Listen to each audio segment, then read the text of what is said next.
I now have the pleasure of introducing a person, Mr. Dennis Keener, and I'm not going to really say anything anymore because I think he has a very interesting story to tell you. Mr. Keener? Well, it's nice to be here in Maryland. I'm from Michigan, and it's been very interesting and informative hearing all the speakers here today. We've heard from specialists and experts and doctors and entertainers and legends, and I'm none of the above. I'm here to give a patient's perspective. I underwent a stem cell procedure with Dr. Wee in December of 2010. How I came to that is I've always had a passion for running, and it's something that gets my motor running. And you know, a lot of these people are outstanding in their field of expertise that have been here today. I'm more inclined to be out running in a field. So my story is basically that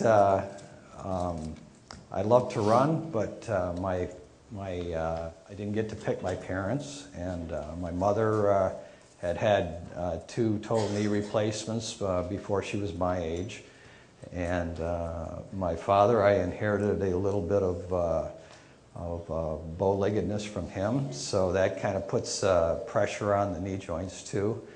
And so as a result, I experienced knee problems beginning probably 20 years ago. And they initially began with trauma injuries, both knees.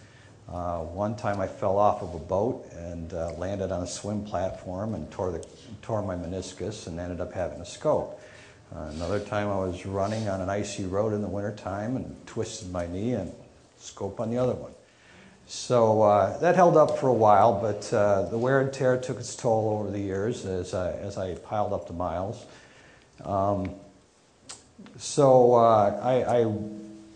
When I had the scopes done back in those days, 20 years ago, the doctor's advice was quit running. They said you shouldn't do that anymore, and I took that under consideration. I kept running for a little while, but it wasn't going real well, so I finally listened to them and I quit. And I didn't run at all for 7 years. Put on a little weight, more than I cared to. Was feeling lethargic. I'd be driving down the road and see people running, and I'd want to get out and go with them. And I said, you know, I'm going to start running again. I don't care. I'm going to run until I can. So I started doing that, and of course, you know, as it went on, I started to have more problems, and over a period of time, 2 more scopes, you know, clean up the knees, you know. So finally, you know, I went to my orthopedist and I said, you know, what can I do here? And he said, well, you know, you're just looking at holding on, and you're going to be a candidate for knee replacement before long. And I really didn't like that diagnosis, so I went to another orthopedist at University of Michigan, and he echoed a similar diagnosis. So, you know, I've always been one to question authority. Don't take no for an answer. I always think there's a better way to do something. So I started my search on the internet, and actually the first lead-in that I got, I was on an airplane one day and I opened a flight magazine, and there was a ad for a clinic in Florida that did PRP. And so I contacted them, and you know, they had a picture of a before and after of a knee joint and said, oh, you know, we can cure you. And so I contacted them, and I talked to them for a while and traded some correspondence. But I thought, you know, I need to look further. And so I investigated microfracture because I knew someone that had had that done, and it seemed to work fairly decent for them, but they were a lot younger than me. And I asked my doctor about that, and he said, oh, you're definitely not a candidate for that. And so I asked, I looked into cadaver transplants and various other things. But along the way, I came across Dr. Wee. And Dr. Wee he told me about the procedure, and I did the research with him and everything, and eventually I sent him my x-rays and my medical records and everything like that. And he said that I looked like a good candidate. And the biggest thing for me was there didn't appear to be a downside to the procedure. The worst thing that could happen is it wouldn't work. I mean, if it went badly, I mean, I wouldn't be left crippled or handicapped or anything like that. So that was a big plus for me. And aside from the cost, because insurance doesn't cover such things yet, and hopefully they will see the light soon, because I think it's going to save them money in the long term too. So anyway, I end up with Dr. Wee. Go through the consultation process, finally make the decision and take the leap of faith, and I say, okay, let's do this. So I came out here in December 2010. We arrived, my lovely wife Sharon came out with me, and we drove for convenience because I knew I'd be on crutches when I left here, and it might be tough traveling on an airplane, and it's about a 10-hour drive from home. So we came out, and I came into the clinic, and they did the measurements with the ultrasound, and they marked my knee, and the next morning I came in, and they drew the blood for the PRP, and then I went out and had a nice lunch, and then got myself mentally prepared for it, and I had the surgery, well, the procedure, I guess you'd call it, I don't know that it's surgery, in the afternoon.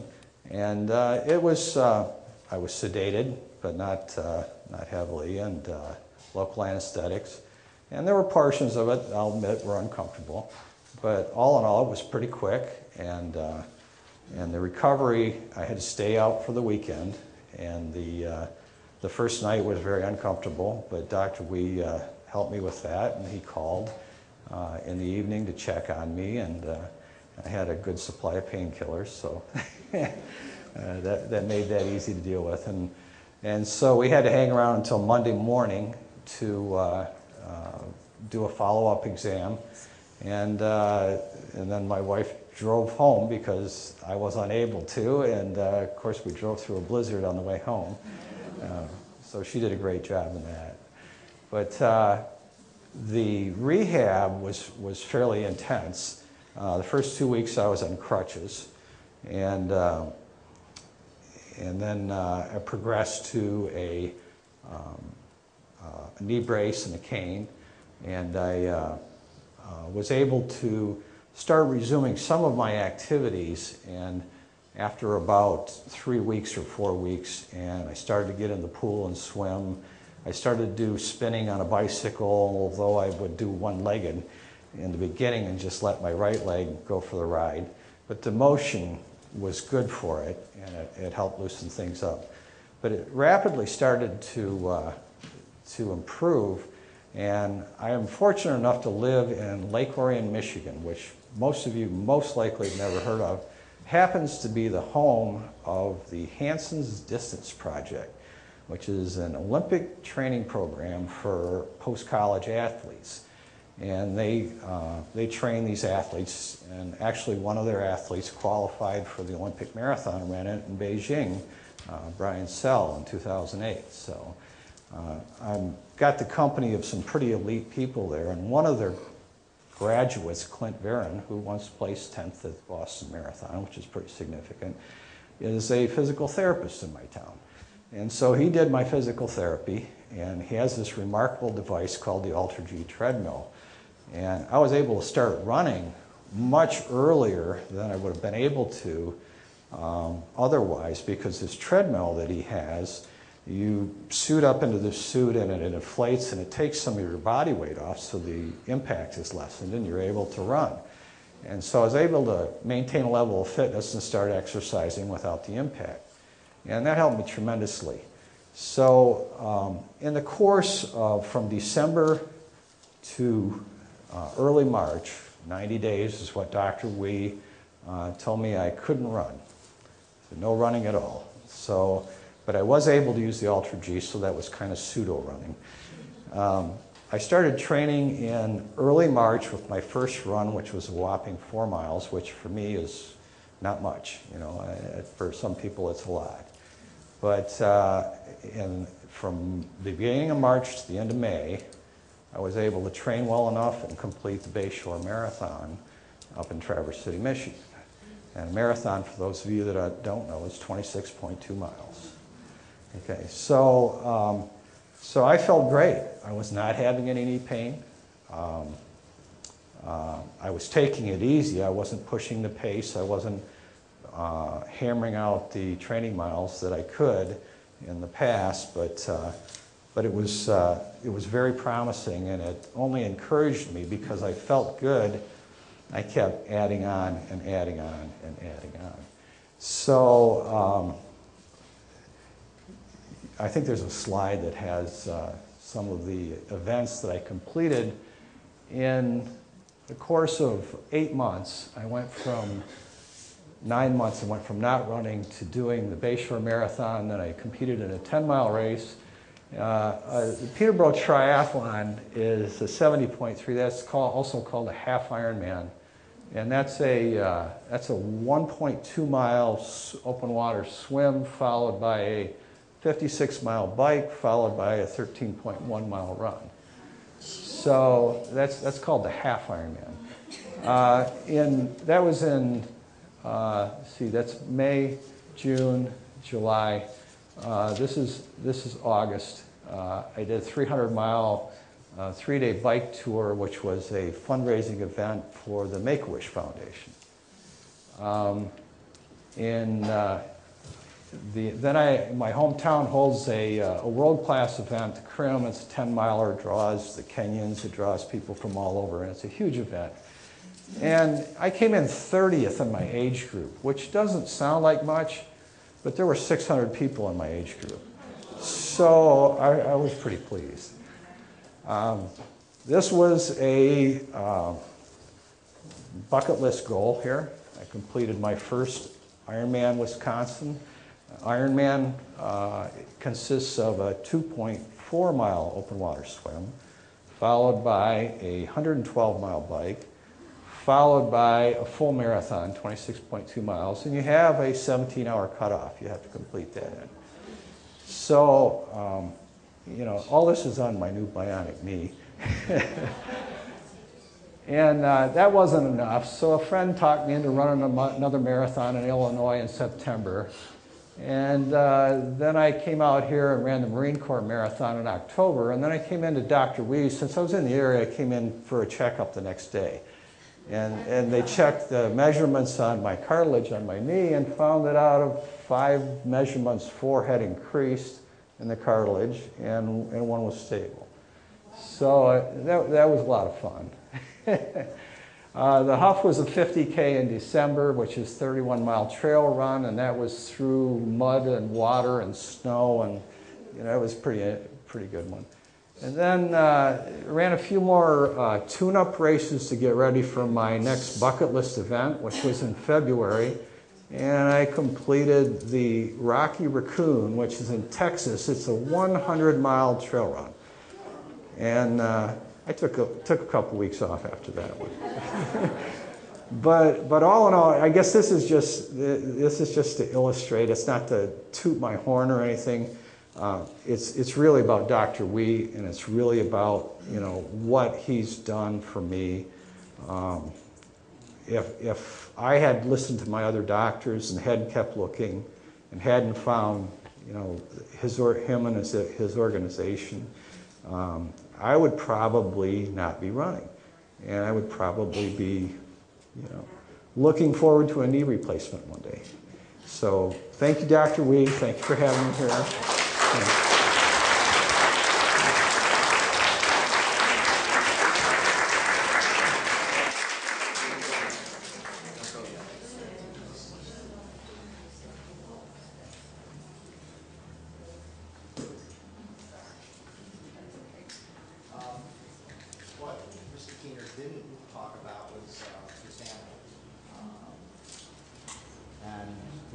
his family is very important to him, and to Mrs. Keener, obviously. Oh, can't hear. Here. I'm not being familiar now.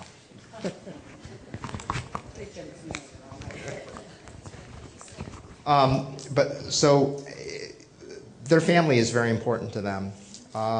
They had the misfortune of losing a child at a very early age. I believe she was three, from childhood leukemia.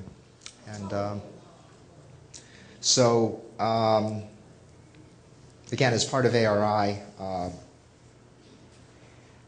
we want to make a donation to Make-A-Wish on behalf of Aaron. All right, Thank you so much.